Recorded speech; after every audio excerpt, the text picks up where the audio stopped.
Well, actually, this was also answering my second question, which was about the pose of threat, if the arbitration actually could pose a threat on the state sovereignty and how these states typically respond to such a concern, which is you just answered. So my next question is, how can parties balance the principle of party autonomy with the need of the respect of the state sovereignty, particularly in the investor-state disputes? So my previous answer was focused very much on international commercial arbitration and of course the New York Convention. The investment arbitration, particularly ICSID Convention arbitration, is slightly different.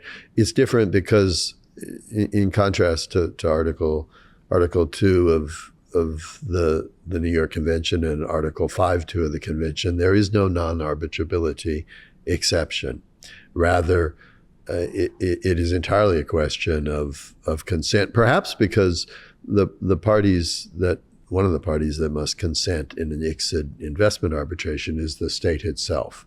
And perhaps the thinking is that where a state consents to arbitrate, then one needn't have an additional non-arbitrability or public policy protection for the state's interests, for the state's sovereignty, so to speak. The state itself should be permitted to decide what it wants to arbitrate, and no other party outside the state should second guess that choice, in a sense, saying that certain things the state agreed to arbitrate should actually be considered non-arbitrable. In an odd way, in an ironic way, doing that might actually infringe state sovereignty, state freedom to agree to arbitrate various things if a third party said, well, actually, you might have agreed to that, but you can't. You, the state, are not permitted to do that. And so the approach in investment arbitration